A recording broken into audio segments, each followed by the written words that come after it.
Here's a recipe an AI wrote. Looks perfect, right? A photo, clean steps, confident tone, ready in minutes. And that's exactly the problem. Because the same kind of AI that wrote this once turned 3 household cleaners into a recipe it called an aromatic water mix. Mix those and you get chlorine gas. The AI had no idea. It can't taste, it can't cook, it just sounds right. And weirdly, learning why it fails like this made me a much better cook. By the end of this, you'll have a 3-question test that catches almost any AI cooking lie before it ruins your dinner. Let's get into it. Everyone keeps saying AI is about to replace the home cook. So in 2026, researchers actually asked people where they get their recipes. The result? Food blogs, 48%. AI, 12%. People chose human cooks 4-1. And it isn't nostalgia. I assumed it would be. It's because they got burnt. Food creators watched their traffic drop 30 to 80% as AI slop recipes flooded search. The worst holiday season they'd ever seen. So the real question stops being, is AI a good cook? It clearly isn't. The question becomes, why is it so confidently wrong?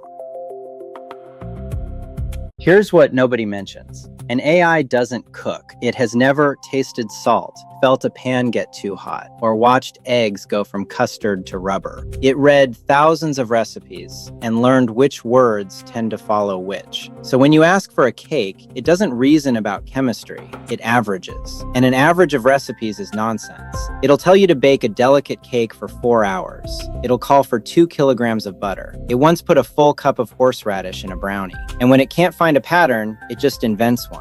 The researchers have a word for that: hallucination. Usually that's just funny. Shepherd's pie sushi, bratwurst ice cream, Thai green curry lasagna.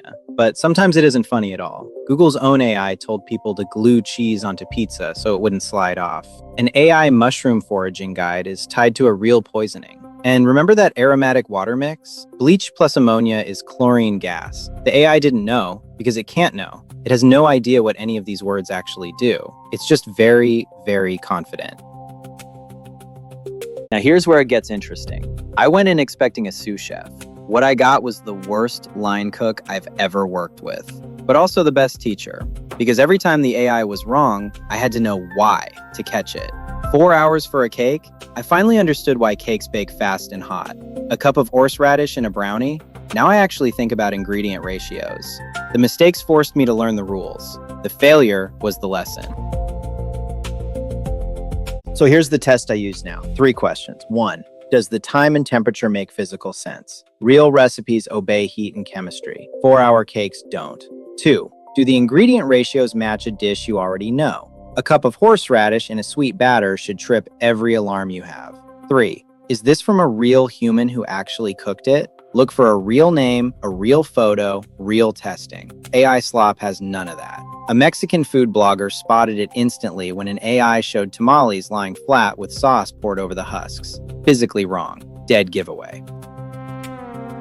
None of this means ditch AI. Use it as a sparring partner, not an oracle. Let it brainstorm. Let it riff on whatever's in your fridge. Then you bring the judgment. That gap between confident text and food that actually works is exactly why we built Recipy on tested human recipes instead of guesses. The AI helps, the cook decides. So go back to that chlorine gas recipe. The scariest part was never the gas. It was how normal it looked. That's the real skill now. Reading confidence, then asking for proof. Catch the lie, learn the rule, cook the better dinner. Next time, I'm digging into why food brands have gone completely invisible inside AI recipes. If you want that one, stick around. Subscribe. Long-form explainers, weekday afternoons.